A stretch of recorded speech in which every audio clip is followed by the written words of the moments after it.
악인들과 연합한 아하시아라는 제목을 가지고 말씀을 나누고자 합니다. 성도들이 세상 사람들과 구별되는 이유는 예수 그리스도 안에 거하며 그리스도와 연합한 인생을 살아가기 때문입니다.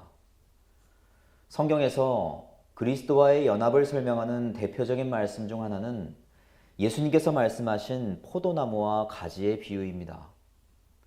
예수님께서는 자신을 참 포도나무에 그리고 성도들을 그 나무에 붙어있는 가지에 비유하시며 너희들이 내 안에 거하고 내가 너희 안에 거할 때 열매를 맺을 수 있다고 말씀하셨습니다. 가지가 포도나무에 붙어있지 않으면 말라버리는 것처럼 그리스도와 연합하지 못한 자는 영적으로 죽은 것이나 마찬가지입니다. 그렇기 때문에 주님께 적분침받은 성도들은 그리스도 안에 거하기 위해 끝까지 주님을 붙들어야 하는 것입니다. 하지만 사단은 인간의 정욕을 앞세워 그리스도로부터 분리시키고 악한 자들과 연합시킴으로써 영적으로 타락하게 만듭니다. 그러므로 성도들은 언제나 그리스도 안에 거하며 악한 자들과 연합하지 않기를 끊임없이 기도하고 간구해야 하는 것입니다.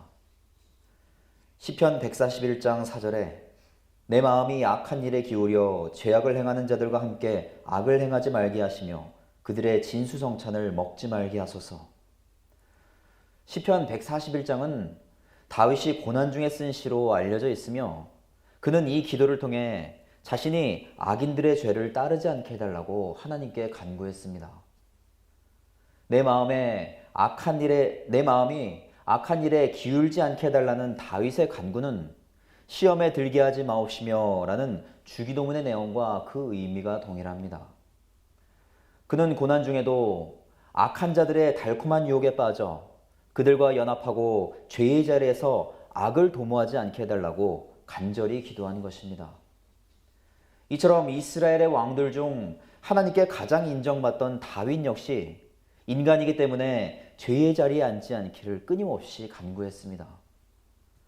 아무리 의인으로 인정받는다고 할지라도 그리스도 안에 거하지 않으면 죽은 영이나 마찬가지입니다.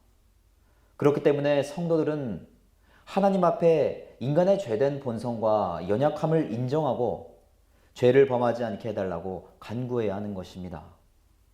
그럴 때 하나님께서는 그리스도와 연합한 성도들이 악인들의 길을 따르지 않도록 도우실 것입니다. 열왕기하는 처음부터 북이스라엘 왕조를 중심으로 사건이 전개되다가 오늘 말씀을 기점으로 그 초점이 남유다에게 향하고 있습니다. 이처럼 사건의 중심이 북이스라엘에서 남유다로 넘어오게 된 계기는 두 왕국이 혼인정책으로 연합하면서부터입니다. 이를 통해 다윗의 혈통으로 이어지던 남유다가 북이스라엘에게 죄의 영향을 받아 점차 타락의 길로 가고 있다는 사실을 알 수 있습니다. 아합의 딸 아달랴와 결혼한 유다왕 여호람은 바알 숭배를 받아들이고 영적으로 타락하면서 결국 모든 것을 잃은 채 쓸쓸한 죽음을 맞이했습니다. 그럼에도 불구하고 하나님께서는 다윗과의 언약을 지키시기 위해 그의 유일한 혈육인 아하시아를 남겨두셨습니다. 아하시아의 이름은 여호와께서 붙잡으셨다라는 뜻을 가지고 있는 것처럼 그는 하나님의 은혜로 다윗의 유일한 후손으로 남겨진 자였습니다. 그는 아버지 여호람의 뒤를 이어 남유다의 6대 왕으로 세워졌지만 1년이라는 짧은 기간 동안만 나라를 통치했습니다. 성경에서는 아하시아에 대해 설명할 때 그의 모친 아달랴를 함께 언급하고 있습니다. 그녀가 북이스라엘 왕 오므리의 손녀라는 사실까지 자세하게 설명하는 이유는 그만큼 아달랴가 아하시아에게 많은 영향을 끼쳤기 때문입니다. 오므리와 그의 아들 아합은 바알 숭배 사상을 적극적으로 받아들이며 북이스라엘을 역사상 가장 타락시켰던 왕들입니다. 이런 악인들의 혈통을 이어받은 아달랴는 자신의 어머니 이세벨처럼 교활하고 간교한 여인이었고 남편 여호람과 아들 아하시아 모두를 타락시킨 장본인입니다. 당시 북이스라엘은 아합의 아들 여호람이 통치하고 있었기 때문에 결국 이 시기에 두 왕국은 친족 관계로 연합되어 있었습니다.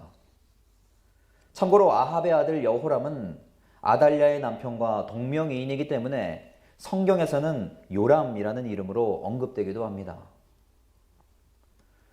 성경에서는 아하시아가 타락하게 된 궁극적인 원인이 그의 어머니 아달랴에게 있다고 분명하게 말씀하고 있습니다. 이처럼 영적으로 타락한 가정에서 태어난 아하시아는 자신의 부모로부터 바알 숭배 사상을 자연스럽게 받아들였습니다.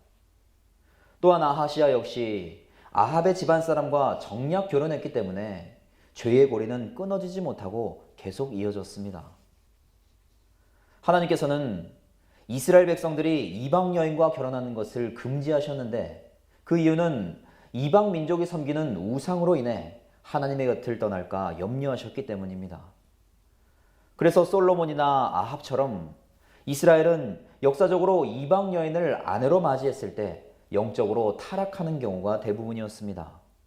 물론 그 중에서도 라합이나 룻처럼 하나님을 따르고 섬기는 이방 여인들을 허용하시는 경우도 있었습니다. 이방 민족 또한 하나님의 구원의 범위 안에 있기 때문에 결국 그들이 어떤 신앙을 따르고 있는지가 중요했던 것입니다. 아하시아가 남유다의 왕으로 통치할 때 바알 숭배에 적극적이었던 이세벨과 아달랴는 여전히 건재했습니다. 그래서 아하시아가 아무리 다윗의 후손이라고 할지라도 아달랴의 그늘 아래에서 성장했기 때문에 하나님을 온전히 바라보지 못한 것입니다. 인간은 죄에서 비롯된 악한 본성 때문에 지속적으로 죄의 영향을 받는다면 그 죄를 이겨낼 힘이 없습니다. 아무리 성숙한 믿음을 가지고 있다고 할지라도 죄의 자리를 떠나지 않고 머물러 있으면 인간의 연약함 때문에 넘어질 수밖에 없는 것입니다. 그렇기 때문에 가정에서도 믿음으로 성숙하지 않은 자녀들을 올바른 신앙의 길로 인도하는 것이 매우 중요합니다. 또한 성도들은 가정에서뿐만 아니라 세상에 속한 어떤 공동체에서도 선한 영향력을 끼쳐야 합니다. 성도들의 삶을 통해 하나님께서 온전히 드러나실 수 있도록 믿음의 본이 되어야 하는 것입니다. 역대하 22장 5절에서 6절에 아하시아가 아합의 집의 가르침을 따라 이스라엘의 왕 아합의 아들 요람과 함께 길르앗 라못으로 가서 아람 왕 하사엘과 더불어 싸우더니 아람 사람들이 요람을 상하게 한지라. 요람이 아람 왕 하사엘과 싸울 때 라마에서 맞아 상한 것을 치료하려 하여 이스라엘로 돌아왔더라. 아합의 아들 요람이 병이 있으므로 유다 왕 여호람의 아들 아사랴가 이스라엘에 내려가서 방문하였더라. 아하시아는 남유다 왕이었음에도 불구하고 타락한 북이스라엘의 길을 따랐기 때문에 영적으로 전혀 올바른 판단을 할 수 없었습니다. 더군다나 그의 어머니 아달랴는 아들을 통해 힘과 권력을 가지려는 야욕을 가진 여인이었습니다. 그래서 그녀는 아들이 암살당했을 때 유다의 통치권을 차지하기 위해 다윗 가문의 자손들을 모조리 살해했던 것입니다. 이토록 악한 성품을 가진 아달랴가 아들을 꼭두가시처럼 조종했기 때문에 남유다는 영적으로 타락할 수밖에 없었습니다. 당시 반역으로 벤하닷을 살해하고 아람 왕의 자리에 오른 하사엘은 이스라엘을 압박하던 가운데 길르앗 라못에서 전쟁을 일으켰습니다. 그러자 아하시아는 이스라엘을 돕기 위해 군사들을 데리고 함께 전쟁에 참여했습니다. 당시 이스라엘의 왕 여호람은 아하시아의 외삼촌이었기 때문에 남유다의 출정 또한 어머니 아달랴의 영향이 컸습니다. 길르앗 지방은 갈릴리에서부터 염해 북단까지 요단강 동편의 넓은 사막지대입니다. 길르앗 지방에는 여러 개의 성읍이 있었는데 그 중에서도 길르앗 라못은 가장 중심이 되는 성읍이었고 그만큼 상업과 군사와 교통의 요충지였습니다. 이 성읍은 가나안 정복 전쟁 당시 갓지파에게 분배되었다가 후에 레위인들에게 양도되어 도피성으로 지정되었습니다. 길르앗 라못은 축약해서 라마라고 불리기도 하며 아람과 경계를 이루는 지역이었던 만큼 치열한 전쟁이 자주 발생했습니다. 그래서 아합 왕은 이곳에서 아람과 전쟁 중 사망했고 아합의 아들 여호람 역시 하사엘 군대와 전쟁 중 부상을 입고 말았습니다. 여호람은 전쟁에서 부상을 입고 이를 치료하기 위해 왕의 별궁이 있는 이스라엘로 피신했습니다. 하지만 이곳은 과거 아합이 나봇의 포도원을 빼앗은 죄로 하나님의 심판이 계획된 장소였습니다. 결국 하나님께서는 그 계획을 성취하시기 위해 여호람을 이스라엘로 이끄신 것입니다. 아하시아는 아람과의 전쟁 이후 바로 예루살렘으로 돌아갈 수도 있었지만 부상당한 외삼촌을 병문안하기 위해 이스라엘로 향했습니다. 이 또한 아합의 집안과 연합한 아하시아를 심판하시기 위한 하나님의 계획 중 일부분이었습니다. 하나님께서는 악한 뜻으로 연합했던 두 나라의 왕들을 모두 심판하시기 위해 그들을 한 장소로 모으신 것입니다. 역대하 22장 7절에서 9절에 아하시아가 요람에게 감으로 해를 입었으니 이는 하나님께로 말미암은 것이라. 아하시아가 갔다가 요람과 함께 나가서 님시의 아들 예후를 맞았으니 그는 여호와께서 기름을 부으시고 아합의 집을 멸하게 하신 자이더라. 예후로 하여금 아합의 집을 심판하게 하실 때 유다 방백들과 아하시아의 형제들의 아들들 곧 아하시아를 섬기는 자들을 만나서 죽였고 아하시아는 사마리아에 숨었더니 예후가 찾음에 무리가 그를 예후에게로 잡아가서 죽이고 이르기를 그는 전심으로 여호와를 구하던 여호사밧의 아들이라 하고 장사하였더라. 이에 아하시아의 집이 약하여 왕위를 힘으로 지키지 못하게 되니라. 아하시아가 여호람을 찾아갔을 때 아합의 가문을 진멸하기 위해 하나님께 기름 부음 받은 예후가 이스라엘로 왔습니다. 예후는 여호람을 포함한 아합의 집안 사람들을 모두 진멸했고 그와 연합했던 유다 지도자들과 아하시아를 따르던 친족들까지 모두 살해했습니다. 그리고 예후를 피해 도망치던 아하시아마저 결국 사마리아에서 죽임을 당하고 말았습니다.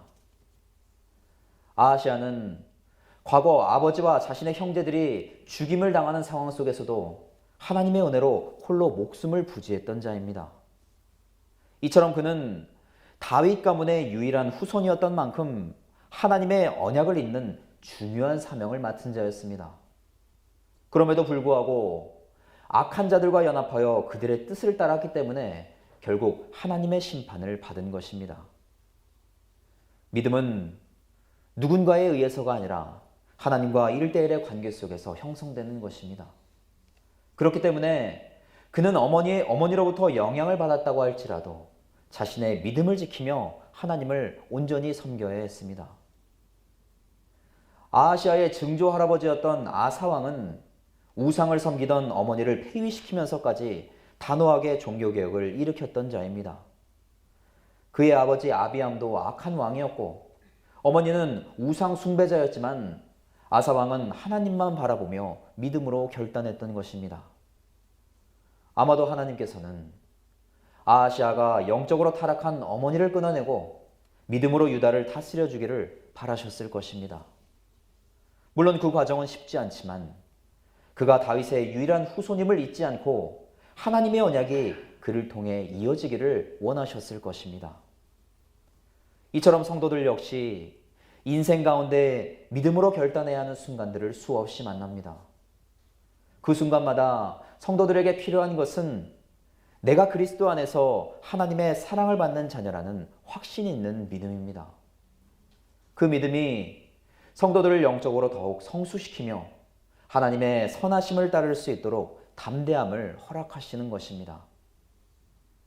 아하시아는 자신의 선조들이 믿음으로 왕의 자리를 지켰던 사실들을 분명히 알고 있었습니다. 그러나 그의 마음이 하나님이 아닌 악인들에게 향했기 때문에 스스로 멸망의 길을 걸어가는 것입니다. 이처럼 사단은 성도들이 악한 자들과 연합하여 그들과 함께 죄의 자리에 머무르게 만듭니다. 보암직하고 먹음직한 선악과로 유혹했던 것처럼 성도들을 불의한 것들로 유혹해서 죄의 길로 빠지게 하는 것입니다. 하지만 성도들이 믿음의 반석 위에 온전히 서 있는다면 단호하게 죄의 자리에서 돌이킬 수 있습니다. 죄의 담을 허물어 주신 그리스도 안에 거할 때 죄를 이길 수 있는 힘과 능력을 허락받는 것입니다. 아하시아가 예후에게 죽임을 당하자 그의 어머니 아달랴는 남유다의 정권을 잡기 위해 아하시아의 아들들, 즉 자신의 손자들을 모두 살해하는 잔혹함을 보였습니다. 과거 사마리아 성이 아람에게 포위당했을 때 이스라엘 여인들이 자녀를 잡아먹는 폐륜을 보였던 것처럼 하나님의 영이 존재하지 않은 악인들은 인륜을 저버릴 만큼 타락한 심령을 갖는 것입니다. 아하시아의 죽음으로 아달랴가 왕으로 세워지고 다윗 가문이 멸절하는 등 남유다는 최대의 위기를 맞았습니다. 그러나 하나님께서는 아하시아의 아들 중 요아스를 살리셔서 또다시 하나님의 언약이 끊어지지 않도록 이끌어 가셨습니다. 이스라엘의 두 왕국 모두 반역으로 혼란스러운 가운데에도 하나님께서는 여전히 하나님의 섭리에 따라 이스라엘을 이끄신 것입니다. 이렇듯 하나님의 언약은 인간이 아닌 하나님께서 직접 이루어 가십니다. 그렇기 때문에 다윗의 가문이 진멸하지 않고 이어질 수 있었고 이를 통해 예수님께서 다윗의 후손으로 세상에 오실 수 있었던 것입니다. 하나님의 언약으로 맺어진 성도들이 그리스도와 연합하는 인생을 살아갈 때 하나님께서는 성도들을 하나님의 뜻에 따라 인도하실 것입니다. 그러므로 성도들은 믿음의 반석 위에서 하나님께 순종하고 그분의 뜻을 따르면 되는 것입니다. 하나님의 축복을 받은 자들은 악인들의 꾀를 따르지 않고 죄인들의 길에 서지 않으며 오만한 자들의 자리에 앉지 않습니다. 그러니 언제나 그리스도와 연합한 복된 자로서 믿음의 선한 자를 지키며 살아가시기를 간절히 부탁을 드립니다.